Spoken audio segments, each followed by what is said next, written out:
show people across this country how to change the system, how to hear the anger, hear the outrage that vented with Mr. Floyd's death, but which has been percolating for years and years and years.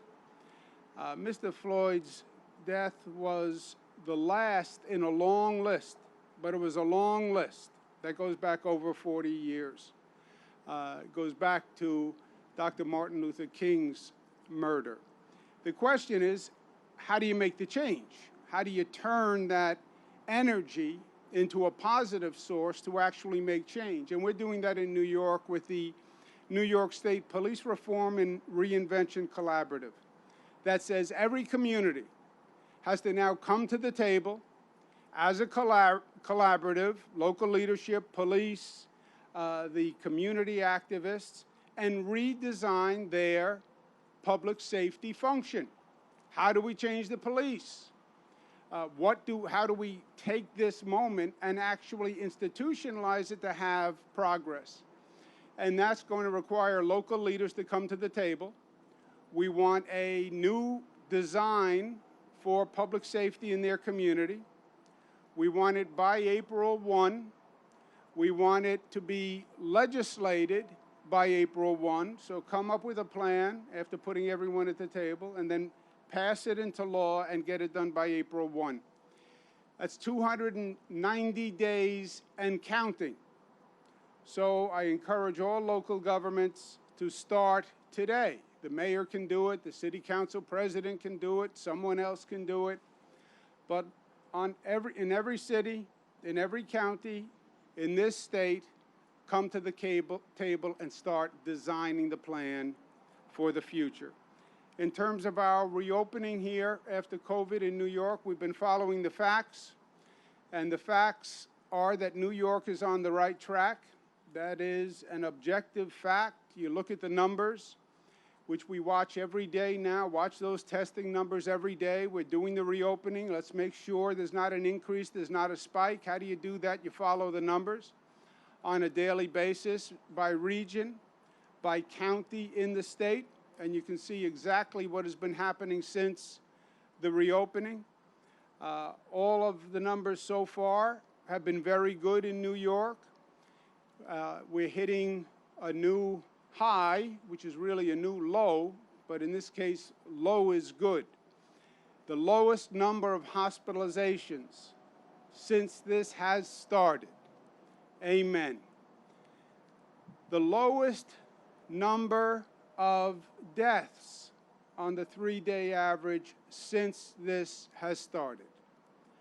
Now, we'd love to see that number at 0, but really you'll never get to 0 because this is now, the number is so low that it's coming down to what a doctor certifies as the cause of death. Many people who pass away because of COVID have other underlying illnesses. They're battling heart disease, they're battling cancer, they're battling another disease, and they contract COVID. But this is the lowest number since we have started. And that, my friends, is a cause to celebrate in and of itself. We are now entering phase 3 for some regions across the state. We're going to modify phase 3 given this new data, and we're going to allow gatherings up to 25 people in phase 3, which is up from 10 people. Again, because the numbers are good in most parts of the state. Western New York will enter phase 3 tomorrow, and that's exciting. The capital region will be entering phase 3 on Wednesday. That's exciting. The rules and regulations of phase 3 are very clear. They're all set out. People should follow the guidelines because the guidelines have been working. They have been working. We have months of data now that says the guidelines make sense. Keep following them because they are working. And everyone has a role to play in all of this as we're reopening. Employers have a role, store owners have a role, employees have a role, individuals have a role, and local government has a real responsibility. And to the local governments, I say, do your job. Do your job. Local governments are supposed to be enforcing compliance. Compliance is hard. Why? Because people have been cooped up for a long time and they want to do what they want to do. I want to do what I want to do. I'll tell you the truth. I get it. But we have to stay smart. And if the local governments don't enforce compliance, they're not doing anyone a favor. Because if they don't enforce compliance, you will see the numbers start to go up. And if the numbers start to go up, you're going to have to see that area take a step back. So the local governments, I say, do your job. We know the alternative. You're seeing all across the nation the virus actually increasing. We have 22 states where the virus is increasing. It's a dramatic national turnaround. We are the exception here in New York. God bless us, but we are the exception. We don't want the same plight of these other states. Talk about a great irony. One of our concerns now in New York is that people from the other states that have a high rate of increase of COVID virus may start traveling to New York. Remember when we started, other states were saying we don't want people from New York coming to our state because we're afraid they'll bring the virus? Well, now we're afraid people from the other states might come here and increase the viral spread. One of the great ironies in life. You look at what's happening in New York, you look at our curve, the curve that we all live by. On our reopening, since our reopening, the virus spread has continued to go down. That, my friends, is an extraordinary exception when you look at all the other states around the country where they did the reopening, they didn't do it smartly, and you saw the virus go up. Here in New York, we reopened and the virus continued to go down. And that is exactly what we want to do. Because we have been smart the way we've done this. We have been smart. It was hard, but we stayed smart. Because the question was never to reopen or not reopen. That was a political question. That was all a political game that people played. Well, are you in favor of reopening or are you against reopening? Nobody was against reopening. What an absurd frame. That's what politics does. It defeats intelligent conversation. Nobody was against reopening. The question was always how to reopen, and reopen smartly. And what we said here in New York is if you don't reopen smartly, it's not going to work anyway. If the reopening doesn't control the virus, it's going to make the economy worse.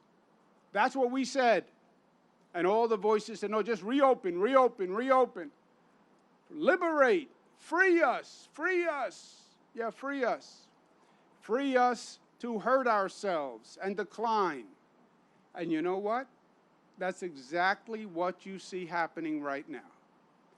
Reopening, reopening, reopening wasn't done smartly, wasn't done on the facts, wasn't monitored, and now people are seeing a second wave.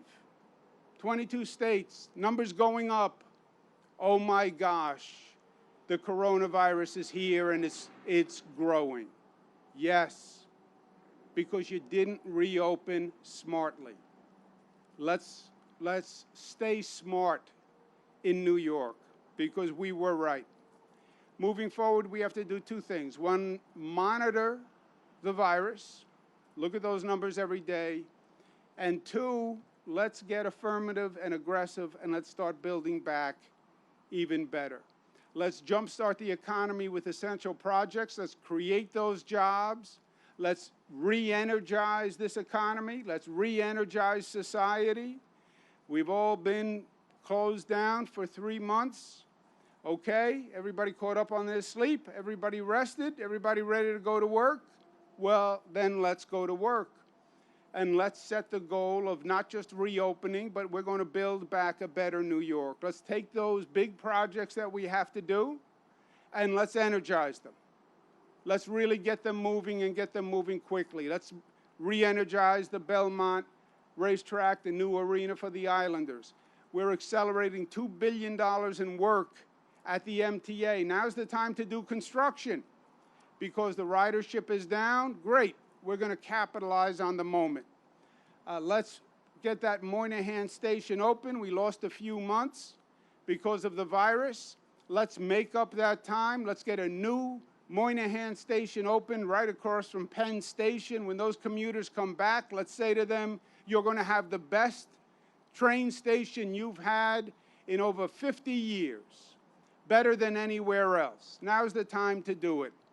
Let's take this moment and let's reimagine our upstate airports and let's rebuild them. Let's get Stewart Airport and let's reinvigorate that. Stewart Airport, I believe, is going to energize the entire region. And let's get it done, and let's get it done this summer. Rick Cotton, fast-tracking LaGuardia Airport, first new airport in 25 years. Come see New York. Come visit New York. It's not the old LaGuardia that people laughed about. It is going to be the new LaGuardia that people envy across this nation. And I believe will bring people here. And for the Mario Cuomo Bridge, nearly 2 years ago, we celebrated the opening.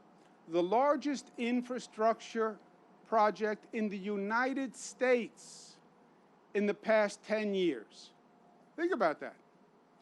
Nowhere else in the nation did they even attempt a project this big. Why? Because it's intimidating. It's intimidating. You're going to build a new bridge across the Hudson River? Government?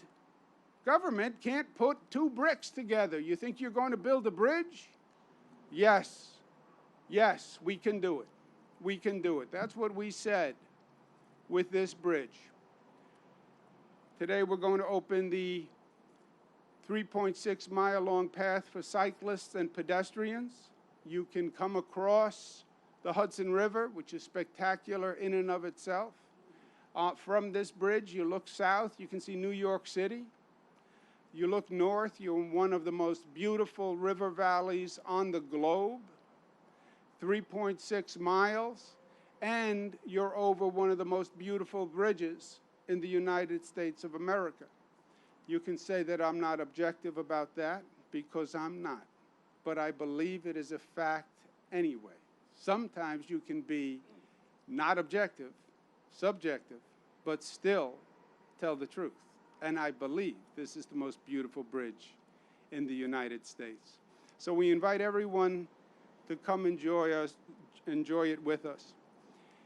And the bridge says something else. The bridge speaks to a sense of possibility, a sense of capacity. When people are wondering, can we do this? Can we rise to the challenge? Are we capable of it? Can we do these big things? The bridge says, yes, we can. And the bridge said, yes, we can, after 20 years of people questioning and doubting and being afraid. The bridge took on the challenge and defeated the challenge. It showed what we were capable of. And over the past 106 days, we confronted another challenge that we had never faced before. No one had faced a challenge like this coronavirus. No one. It was the greatest challenge that government and society faced in a generation. And there were days where everyone said, can we do this? Can we handle this? Can we close down? Can we come back? It challenged us to the core. When we were talking about a curve, I never saw a curve. I saw a mountain. That's what I saw. I saw a mountain that we had to scale, and we didn't know where the top was. The top was up in the clouds somewhere when we started scaling this mountain. But we had to get to the top. We had to then get over the crest, and we had to come down the other side. And that's what we did for the past 106 days. It had never been done before. Nobody knew where it was. Nobody knew how high the mountain was. But we did it.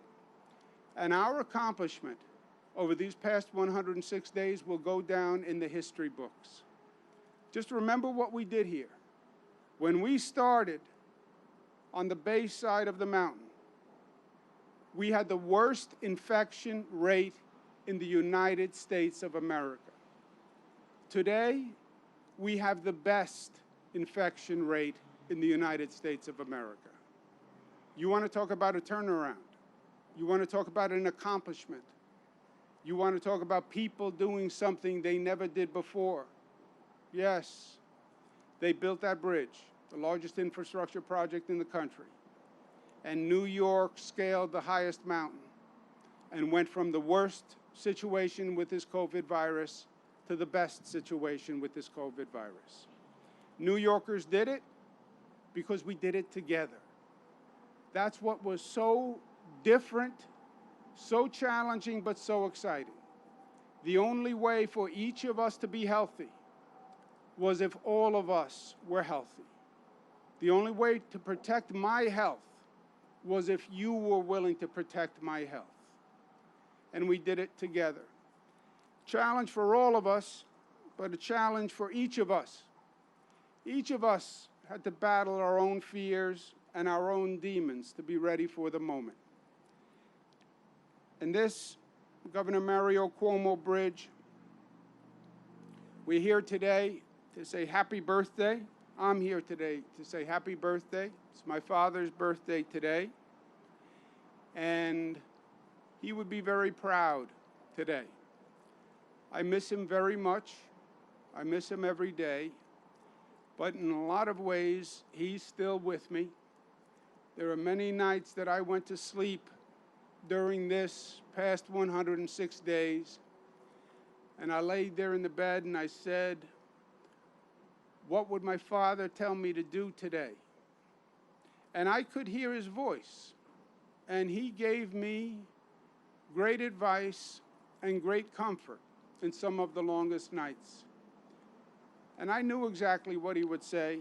He said, take responsibility, own it, don't point fingers, don't get into a blame game. You're governor of the state of New York. Take responsibility. Take responsibility for all of it and be accountable for it. My father would have quoted Winston Churchill. He loved Churchill saying, never give up, never give up, never give up. My father said to me, rise above the politics. They're going to play politics. They always do. Don't sink to their level. Don't listen to the naysayers. Speak to people's better angels. And he would say, trust the people of the state. Tell them the truth, and they will do the right thing. And that's exactly what I did for 106 days. I told the people the truth.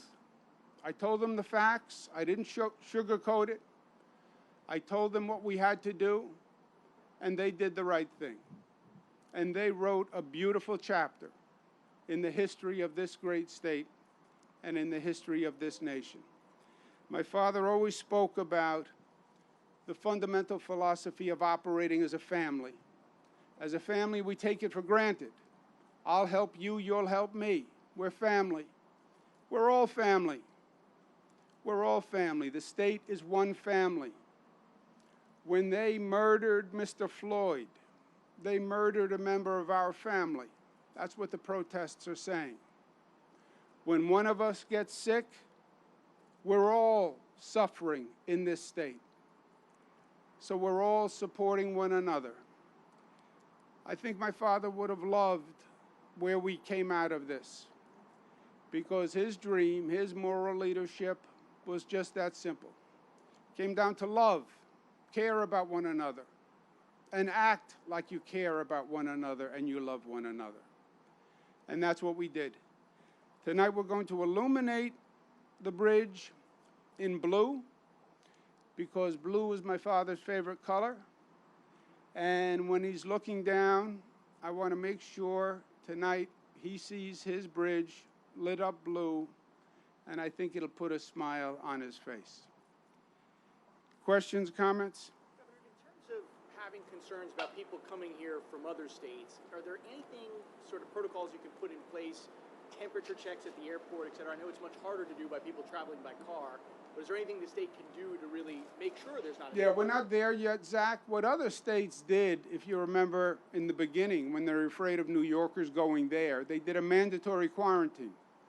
That if New Yorkers traveled to their state, they had to quarantine for 2 weeks. We're not there yet, but it is just a great point of irony that when we start this situation, the other states said, no, we don't want New Yorkers coming here. Federal government was talking about blockading New York and not allowing New Yorkers to leave, right? That's what they were talking about. Now, it would have been illegal, unconstitutional, and it would have started a civil war. But I don't know that any of those things has ever stopped the federal government before. But that's where we were. They wanted to blockade New York. The other states wanted to make sure no New Yorkers went to their state. Fast forward 106 days. We have the lowest infection rate. And my health officials are saying, we hope people from Florida don't come here. Governor, Peter. yeah, you were talking yesterday about calling business owners. How many businesses did you call, and what kind of reception did you get? I'm sorry, a little louder, Peter, please. What kind of reception did you get from business owners that you called about shutting down and staying shut down? Oh. People send me texts and videos and pictures, and they were sending me texts and videos of particular restaurants and bars at particular times. We got over 25,000 complaints from people, which is a very interesting phenomenon, by the way. We've never gotten 25,000 complaints. Sometimes when I say something really absurd, but not even 25,000. People are concerned. People are scared. So now they see a business doing the wrong thing. They snap a picture, right? Everybody has a phone and a camera. They snap a picture. They're doing complaints, 25,000 complaints. Some of them actually text them to me. So I made a few phone calls and said to restaurant owners, bar owners, what are you doing? We have the guidelines. I'm looking at a picture of your establishment taken 25 minutes ago, and people are violating everything. Everything. No masks, no social distancing. You're violating the rules. What are you doing? And look, the state is going to enforce the rules. The state licenses bars and restaurants for a liquor license, state liquor authority. You can lose your liquor license. You lose your liquor license, that's serious.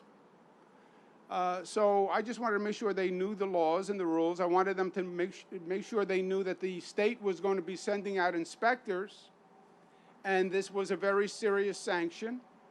And even their patrons don't respect it. That's what's interesting here. The people of the state know what they did. They know the sacrifice they made over 106 days to get that virus down. And they don't want anyone's irresponsibility to jeopardize that. You know, the reciprocity is real. I've been with people, somebody walks by, doesn't have a mask. They are outraged. So I think that's why there are so many complaints. There are a lot of conscientious people who paid a very high price, did the right thing, and they don't want other people ruining it for them. What kind of response did you get from business owners?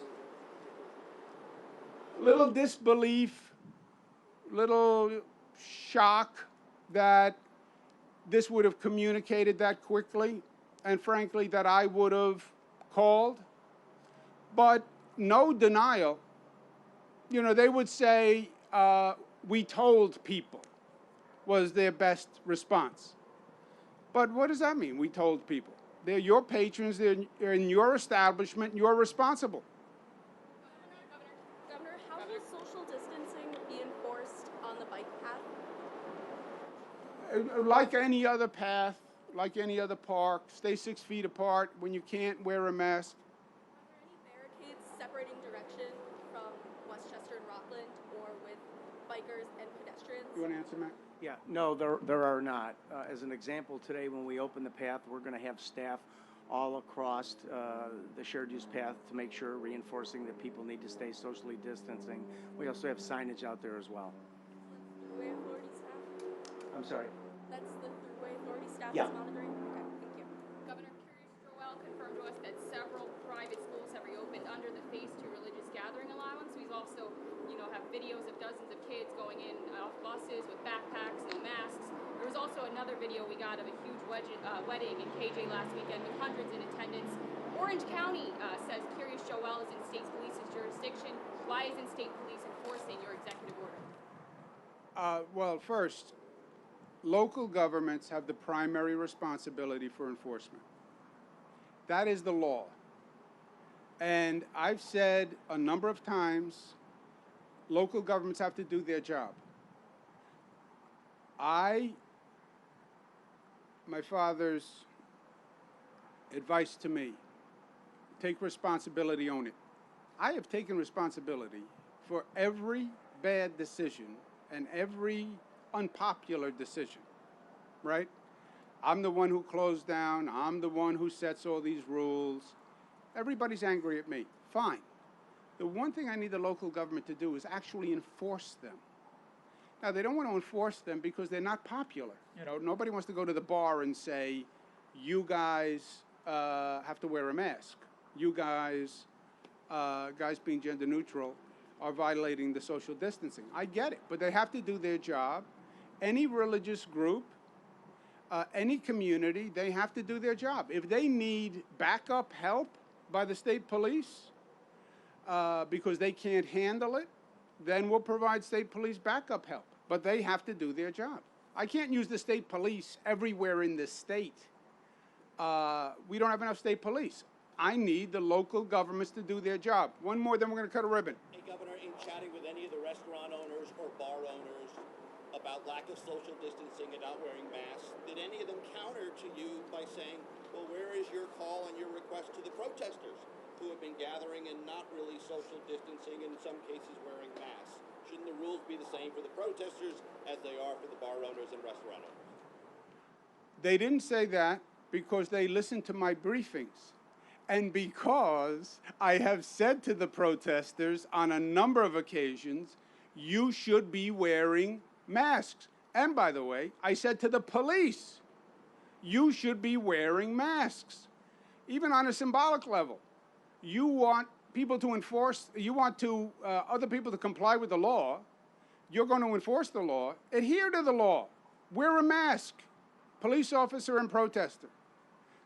Just kidding. Governor, can you give us your impression of the bridge path, and do you think it'll have an impact on the Westchester-Rockland economy? I think, and I'll ask Matt to chime in because he sees it more closely. I think the bridge has had a tremendous positive impact on the entire regional economy. The commute is shorter, it's better for the environment, it's saving money. The bridge is beautiful. People are coming to restaurants, etc., just to see the bridge, especially before this COVID situation. And I think that pedestrian path is going to be a home run. There are other pedestrian passes on the Hudson that attract people just to walk over the Hudson. They're just a pedestrian path, and people by the thousands go just to walk over the Hudson. Here, you can walk over the Hudson on a beautiful bridge. You can see New York City to the south, the Hudson Valley to the north. Yeah, I think you're going to get thousands of people who come, and they'll stop in local shops, and they'll stop in restaurants, and they'll stop in bars. Matt? Yeah, I think the governor nailed it.